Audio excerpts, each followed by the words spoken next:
dans le numéro précédent. Bon, moi, j'ai rendez-vous chez le docteur. Bah pourquoi? Deadpool, qu'est-ce qui t'arrive? Le cancer, je vais mourir. Quoi? Je comprends pas quand tu parles. J'ai le cancer et je vais mourir. Je comprends pas. Oh, j'ai le cancer et je vais mourir. Les oreilles, c'est comme le cul, ça se lave. Je sais que t'as le cancer, mais t'es un facteur guérisseur, donc tu vas pas mourir. Ta gueule. J'ai une quête pour toi. Ok, dis-moi ce que je peux faire. Il faut que tu ailles chercher le marteau de Thor. D'accord. Few moments later. Bah quoi? Vous avez vraiment cru que ça allait être une quête de ouf? Bah je suis désolé, mais on n'a pas le budget. Peut-être une autre fois. Ça y est, j'ai le marteau. Donne-le-moi. Attends, on n'est même pas sûr que t'en sois digne. Hein. Putain, mais tu me donnes ce foutu marteau. Ok, tiens, pas obligé de t'énerver. Oui, enfin.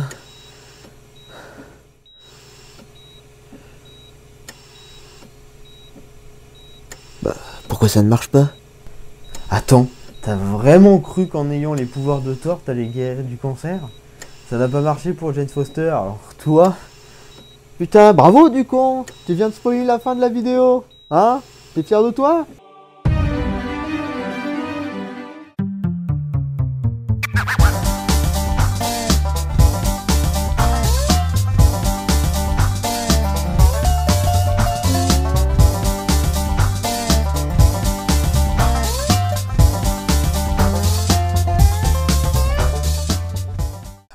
Bonjour mes petites poupous et bienvenue dans ce nouveau numéro de Character of Marvel sur Jane Foster. Désolé pour le début, j'ai été très inspiré.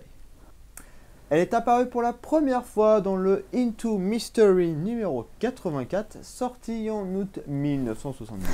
Alors, on va faire un bond dans le temps immense, car avant sa rencontre avec Donald Blake, on ne sait que dalle. Donald Blake, c'est l'identité mortelle de Thor que son père Odin lui a donné quand il l'a banni. Elle est engagée par Blake en tant qu'infirmière dans son cabinet privé. Parce que le public, ça paye pas assez, et donc forcément, avec tout ce fric, elle tombe amoureuse de Donald Blake. Putain, tu l'as fait passer pour une connasse qui veut son fric. C'est une blague, connard.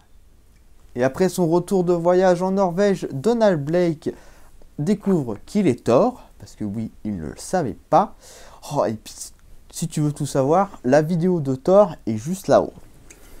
N'importe quoi. Et ce n'est que lors d'une aide humanitaire dans un pays sud-américain avec Blake qu'elle rencontre pour la toute première fois Thor, qui la sauve du dictateur du pays. Tu sais, qui dit Jane Foster dit Thor. Et donc, qui dit Thor dit Loki, bien évidemment. Qui, toujours dans son envie de casser les couilles à son demi-frère, bah quand il apprend que ce dernier a des sentiments pour Jane, bah il s'en sert pour le piéger. Comme différents ennemis de Thor d'ailleurs. Ils n'ont aucune personnalité, hein. Incroyable. Du coup, à force de se faire sauver par Thor, elle développe des sentiments pour Boucle d'Or. Et de moins en moins pour Donald Blake. Ah, si elle savait. En plus que Odin interdit les relations entre humains et dieux, du coup, lassé des hésitations de Blake, parce qu'il est timide, le pauvre, bah elle quitte son cabinet pour aller dans celui du docteur Basil Andrew. Mais après que le docteur Andrew se soit allié à un criminel, son nom c'est le Cobra, mais c'est pas très important, pour arnaquer les assurances et revendre les médicaments. Du coup, elle retourne chez Blake et cette information était complètement inutile. Et Thor, fou amoureux d'elle, oblige, carrément j'ai dit oblige Odin à le laisser épouser Jane. Et il lui dit oui, mais vu qu'il n'aime pas se mélanger à ces gens-là, les humains, il dit à Thor qu'il faut qu'elle soit digne d'être une déesse. Et donc, l'événement juste après est très important. Peu de temps après, Jane et Blake se font kidnapper par Monsieur Hyde, qui est un savant fou, Et ce dernier attache Blake dans une pièce piégée pendant qu'il s'occupe de Jane. Et bien évidemment, ce dernier lui laisse sa canne parce qu'il se dit qu'il va peut-être en avoir besoin quand il va crever. Ce qui fait que Blake frappe sa canne par terre et se transforme en Thor. Du coup, il part affronter Monsieur Hyde pour sauver Jane. Totalement logique. Mais Jane, elle ne le sait pas. Du coup, elle part chercher Blake pour le sauver. Sauf que Thor, il veut pas se faire griller. Et il en empêche. Ce qui fait que Monsieur Hyde se barre. Du coup, Odin, qui avait regardé la scène, la déclare indigne de la divinité. Loki, qui est vraiment un génie en termes de cassage de couilles, enlève Jane et l'emmène sur Asgard. Ce qui est totalement interdit. Mais le bougre accuse Thor de l'avoir emmené, mais Thor s'y oppose. Du coup, il doit faire l'épreuve du jugement des dieux. Ce que c'est, on s'en fout, on reste concentré sur Jane Foster, qui est revenue sur Terre pendant l'épreuve. Et elle se fait prendre en otage par un journaliste nommé Harris Hobbs. Et du coup, il utilise Jane pour forcer Thor à l'amener sur Asgard. Sauf que Jane en a ras-le-cul d'être une victime et de toujours se faire sauver par Thor. Ce qui se comprend, hein. Du coup, pour s'échapper, elle déclenche une explosion et finit à l'hosto. Blake la soigne lui-même et à son réveil, elle devient hystérique. À cause de ses fréquentes et inexplicables disparitions, Blake, il se sent obligé de tout lui dire. De lui dire qu'il est Thor et qu'il aime les chèvres. Et tout ça, ça plaît pas à Odin.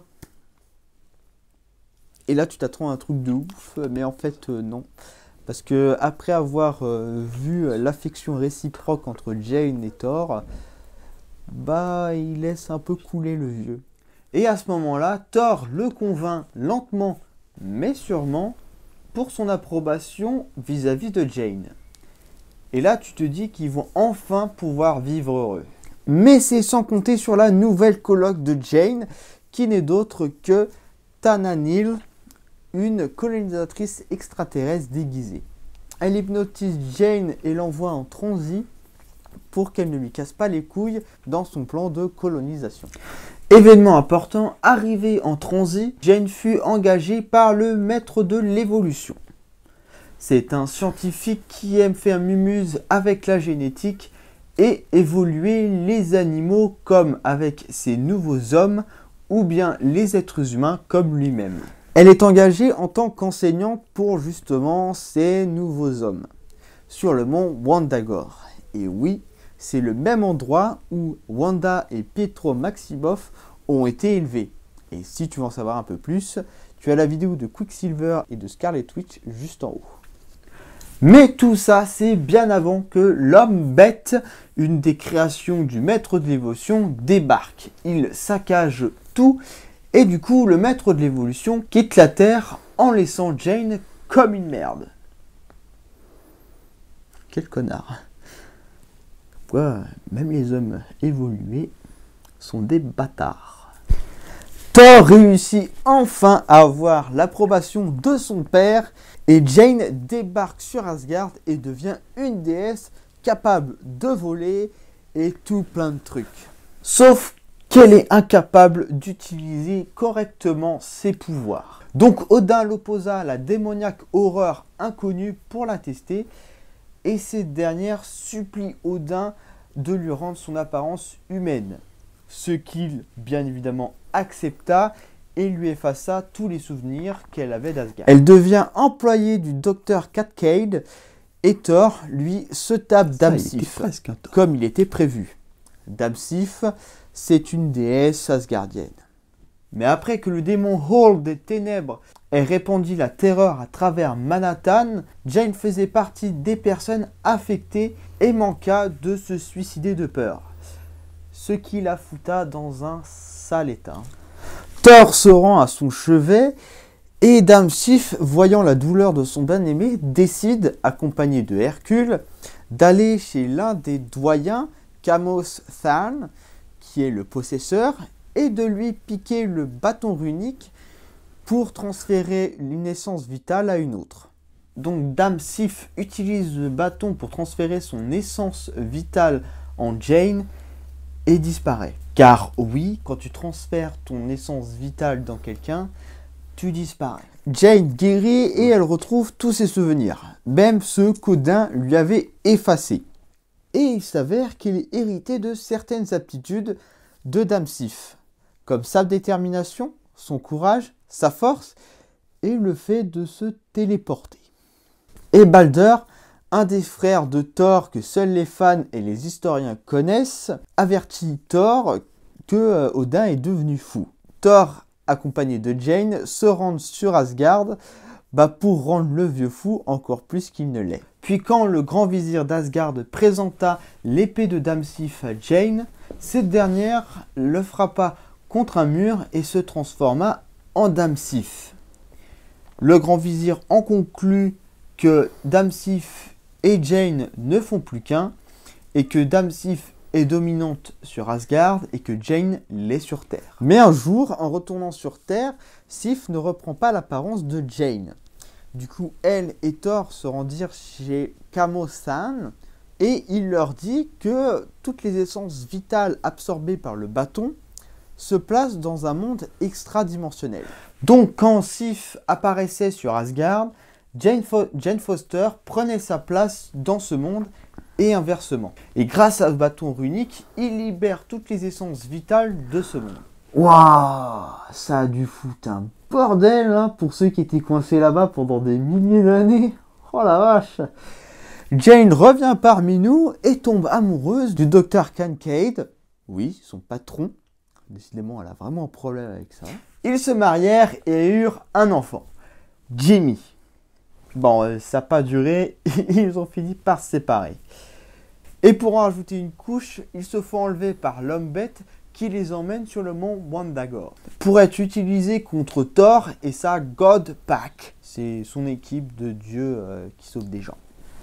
Et après avoir été sauvée, elle rencontre le vrai Donald Blake et décide de rester sur le mont Wandagore avec son fils pour encore aider le maître de l'évolution et encore enseigner à ces nouveaux hommes. Mais cette fois-ci, c'est pour enseigner à ceux qui avaient suivi l'homme bête. Et juste après, Jane et Donald suivent Thor et ses God Pack dans l'espace pour défoncer d'autres créations du maître de l'évolution, les Néo-Immortels. Et Donald Blake se fait défoncer. Mais c'était en réalité un être artificiel créé par Sigyn, l'épouse de Loki. Ils font bien la paire tous les deux. Hein. Et pendant l'attaque du Onslaught, elle soigna de nombreux blessés. Et c'est à ce moment-là qu'elle décide de reprendre ses études pour devenir médecin. Et elle se spécialise dans les soins pour les surhumains. Et elle en soignera énormément. Comme Spider-Man quand elle aura rejoint le camp de Captain America dans Civil War. Et là on va faire un petit saut dans le temps. Pendant que Thor se battait contre Kor le boucher des dieux, elle apprenait une mauvaise nouvelle. Elle était atteinte du cancer.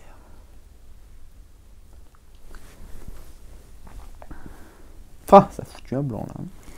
Et après que Thor soit devenu indigne de Mjolnir pendant Origin Sin et qu'il laissa son marteau tout seul sur la lune, Jane alla sur place grâce à Heimdall, oui, sans équipement, mais ça va, c'est dans la zone bleue de la lune, là où il y a de l'oxygène, mais c'est une pure invention, il n'y a pas d'oxygène sur la lune, commencez pas à faire les fous. Elle était digne de porter le marteau et devient la nouvelle Thor. Malgré l'incompréhension de Thor Odinson, le Thor originel, et que les Asgardiens ne soient pas d'accord. Même Odin, ça se comprend, il a une dent contre elle. Et reprend le rôle de Thor Odinson auparavant, c'est-à-dire protéger Midgard, et tenta d'empêcher la guerre entre les 9 royaumes en combattant la personne qui est à l'origine, Malekith, le chef des elfes noirs. C'est parce qu'ils sont noirs qu'ils sont forcément méchants. Je crois que cette blague passe pas. Je n'ai rien dit, je constate. Et elle tente d'empêcher cette guerre en tant qu'ambassadeur de Midgard dans le conseil des 9 royaumes. Mais elle échoue car Mangog est une créature tueuse de dieux créée par la haine des habitants d'une planète qui a été détruite par les Asgardiens. Et après un combat acharné qui a mis Thor Odinson et Odin dans le mal, Thor Jane Foster décide d'attacher Mangog à Mjolnir et le lance dans le soleil, ce qui a pour but de détruire Mangog et Mjolnir. Ah, la tronche qu'il a tiré Thor après ça, hein. À mort de rire, putain. Sinon, Jane reprend son apparence et meurt. Voilà, fin de la vidéo, ciao, abonnez-vous. Avant que Odin fasse tout gâcher en allant la chercher aux portes du Valhalla. Et du coup, elle revient à la vie. Mais après ça, elle décide de passer son temps à guérir de son cancer. Et elle a réussi. Maintenant, elle ressemble à Christina. Moi, je la préfère en Geneviève de Fontenay. Hein. Et puis, durant l'événement de World of Frame, elle est devenue la mère de tout. En gros, elle était la reine d'Asgard et des 9 royaumes. Et elle est redevenue Thor pendant un court instant en soulevant le marteau de Thor le guerrier. C'est un Thor qui vient d'une autre dimension. Mais je ne vous en dis pas plus. Alors, petite chose que j'ai oublié de mettre dans la vidéo, c'est que après l'événement, elle est devenue la dernière des Valkyries. Mais ce qui concerne ses capacités, Jane Foster n'en possède pas. Et en tant que Thor, c'est les mêmes que l'originel. Mais cela n'a pas empêché qu'elle fasse partie des Avengers. Son seul gros défaut, c'est qu'en tant que Thor, si elle lâche Mjolnir plus d'une minute, elle retrouve son apparence originelle. Et on a hâte de la retrouver dans Thor Love and Thunder, le 4 quoi, toujours interprétée par Nathalie Portman, en espérant qu'elle ne fasse pas tout gâcher en se barrant une nouvelle fois. Mais ça m'étonnerait car elle a fait de la gonflette la Nathalie. Hein. Voilà mes petits poupous, si la vidéo t'a plu, n'hésite pas à mettre un bon gros like, de t'exprimer dans les commentaires. Et n'oublie pas de t'abonner, d'activer la cloche qui te polluera tes notifications. Et sur ce, on te donne rendez-vous dans le prochain numéro. S'exclame Deadpool, le dieu du foot! Putain, t'as pas honte de refaire tes blagues? Oui, mais là, elle est mieux réussie, je trouve.